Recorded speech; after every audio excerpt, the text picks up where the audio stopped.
In this lesson, we will begin by reviewing the concept of correlation that we learned in Module 2, moving on to using the correlation as a test statistic to evaluate whether or not what we see in the correlation is significant. Let's review what we've learned so far in this course about hypothesis testing. We will apply this again to this module. Recall that we learned to calculate a test statistic for various tests and determine its significance. We compare it to the appropriate chart and based on the degrees of freedom and the level of significance. If the absolute value of the test statistic is greater than the critical value, we reject the null hypothesis, and it's a significant result. Or, we look at the p-value and we compare that to 0.05. If the p-value is less than 0.05, or 5%, then the null hypothesis is rejected, and the result is significant. We will do the same thing to the test results in this module. Next, let's review correlation. Recall that we can get StatCrunch to calculate the correlation between two interval ratio variables easily by clicking on the Stat tab, then the Summary Stats menu, then select Correlation, and it will give you the R value.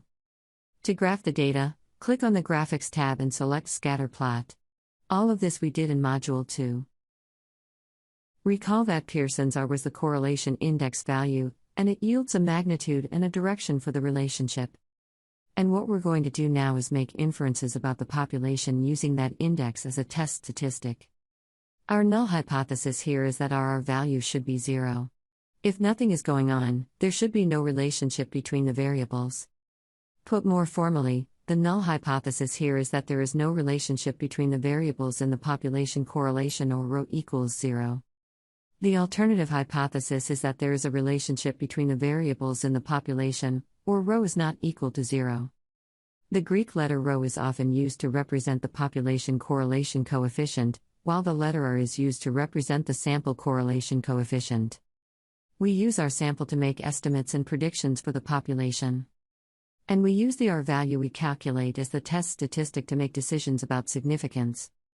We can compare that value to the tabled value, or we can look at the p-value that StatCrunch calculates to determine whether or not our result is significant.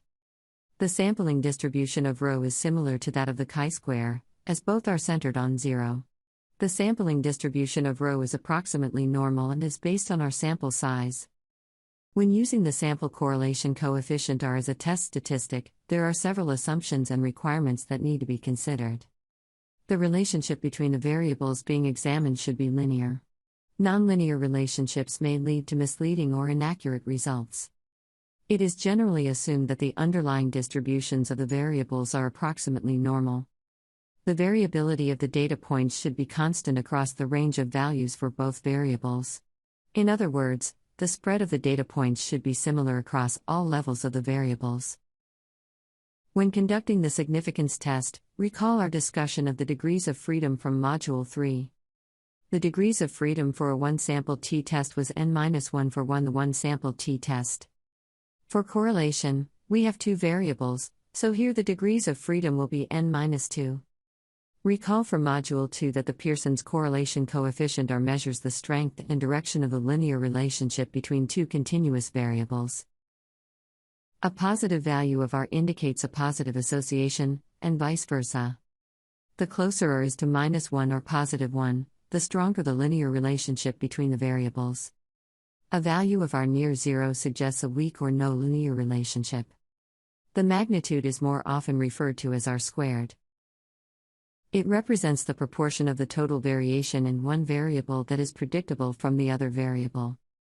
The coefficient of determination, which is simply another name for R squared, represents the proportion of variability in one variable that can be accounted for by the other variable. It helps us assess the goodness of fit of a regression model. A higher value of the coefficient of determination indicates that the model provides a better fit to the data. It is calculated by multiplying R squared by 100 to obtain a percentage. For example, if R squared is 0.75, it means that 75% of the variability in one variable can be explained by the variability in the other variable. R squared is analogous to eta squared used in the analysis of variance, or ANOVA, we learned about in Module 3 when we examined the sum of squares of the differences in the groups under study. The magnitude of Pearson's correlation coefficient R can be affected, often reduced, by various factors such as having variables with restricted ranges of values, using groups at both extremes of a distribution, and having outliers in the data. Statistical regression is an analytical technique used to model and analyze the relationship between variables. It allows us to estimate the effect of one variable on another variable and predict future outcomes using the data. The link between correlation and regression lies in their shared goal of examining the relationship between variables. While correlation quantifies the strength and direction of the linear association between two variables, regression takes things a step further by seeking to understand how changes in one variable affects the other variable. Simple linear regression is a common form of regression analysis that models the relationship between a single independent variable and a dependent variable. The goal is to be able to predict new values of y based on values of x. We find the best fitting regression line or curve that minimizes the differences between the observed data points and the predicted values based on the equation. Linear regression aims to find the straight line that best fits the data by minimizing the sum of the squared differences between the observed data points and the predicted values on the line. The resulting regression line is characterized by an intercept, the value of the dependent variable when the independent variable is 0, and a slope, the change in the dependent variable for a unit change in the independent variable. The regression equation is the mathematical representation of the straight line that best fits the scatterplot data. This equation of a line you likely learned in math class. In statistics, it identifies the line that summarizes the relationship between the variables. The regression equation is generally written in the form y equals a plus bx, where y represents the predicted value of the dependent variable, a is the intercept, and b is the slope of the line. Once the regression equation is derived, it can be used to predict the dependent variable y for given values of x. To solve for the values of the intercept constant, a and the regression coefficient, b in the regression equation, statistical techniques such as the method of least squares are commonly used. The goal is to find the values that minimize the sum of the squared differences between the observed data points and the predicted values on the regression line. To illustrate regression, let's look at an example. Looking at data on predicting students' final exam scores based on their midterm scores, as you can see in the data, if they got a low score on the midterm, they got a low score on the final, and vice versa. We can have StatCrunch calculate the R value and the equation of the line here. The R value is positive and close to 1. So, we should have a positive tightly correlated relationship here, and if we graph it, that's exactly what we see. From the plot, we can see the intercept, and the slope, or the change in x with the change in y. We can also see that some data points are right on our regression line, and some are not, right? If we look at the line where x equals 1, our y value is actually 2, but our line predicts it should be 2.4. If we look at all the data values and their predicted value, we see the errors value by value. These are the errors of prediction or E, the differences between actual and predicted values of y, and they are also called residuals. Once we have all those errors, we use standard linear regression to draw a straight line that minimizes the sum of the squared differences between the observed and predicted values. That's why it is also known as ordinary least squares regression. It solves the equation of the line for the values of a and b to give us the best fit of the line to the data. The standard error of estimate, also known as the standard error of the regression or residual standard error, is a measure of the average distance between the observed values and the predicted values in a simple linear regression model. It quantifies the variability or scatter of the data points around the regression line. The proportion of variability in y, as measured by 1 minus r squared, indicates the extent to which the regression model explains the variation in the dependent variable. The residual variation represents the unexplained portion of the variability. Linear regression is easily done in StatCrunch. Once the data is typed or loaded in, click on the Stat tab, then select Regression from the menu, then select Simple Linear. This brings up the Simple Linear Regression dialog box. From there, we select the x and y variables, putting the outcome, the dependent variable, the final exam score in this case, in the y variable box, just as we did in Module 2. We can also enter values of x, or midterm scores into StatCrunch, and it will predict the y values for us. And this regression will automatically create a scatter plot for you. Lower in this dialog box, you can add labels to that plot. Our hypothesis test is correct here by default, so we can leave that as is. Click Compute, and we can see the result.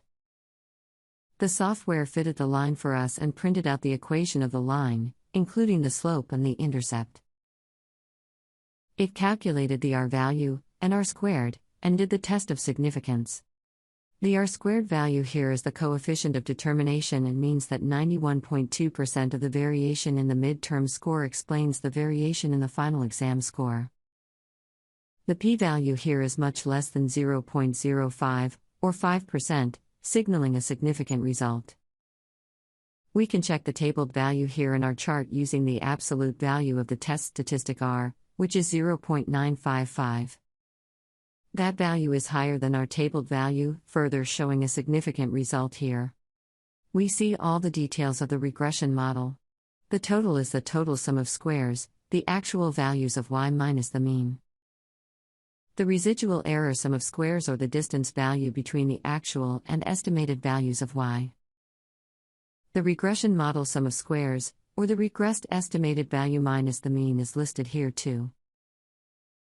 We see the software calculating an F statistic to examine the correlation.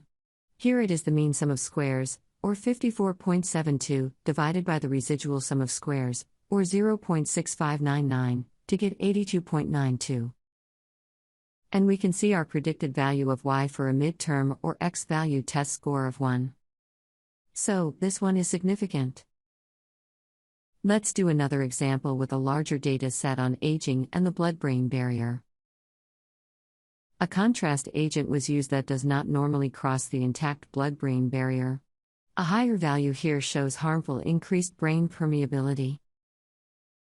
Once we have the data loaded into StatCrunch, we can plot the data, find the correlation, its significance, the coefficient of determination, and the predicted blood-brain barrier value for someone at age 35. To analyze the data, click on the Stat tab, and select Regression from the menu. Then select Simple Linear to bring up the dialog box. From there, we select the x and y variables, putting the outcome, the dependent variable, the blood-brain barrier score in this case, in the y variable box. Age is the x variable. We can also enter values of x or the age into StatCrunch, and it will predict the blood-brain barrier score for us of someone aged 35. We click Compute, and StatCrunch has done all the calculations, including the graph with the best line fit. Here we can see that as you age, your blood-brain barrier score increases. This result is significant, with a p-value well below 0.05. The R-squared value means that 44% of the variation in age explains the variation in the blood-brain barrier score. A subject aged 35 years would have a predicted blood-brain barrier score of 0.93. We can run the same analysis using the Excel data set from Case Study 2 regarding the characteristics of COVID-19. We see that age and time between exposure and symptom onset is positively correlated. Older patients have a longer incubation period for COVID-19. The correlation is significant, but a weak one. And, from the regression, we notice that the interval between exposure and the beginning of COVID-19 symptoms is around 8.5 days for a person 45 years of age. Regression goes beyond correlation by allowing us to model and predict the dependent variable based on the independent variable. By applying these techniques appropriately and interpreting the results with care, we can gain meaningful insights into the data and make informed decisions and make practical applications to the field of healthcare.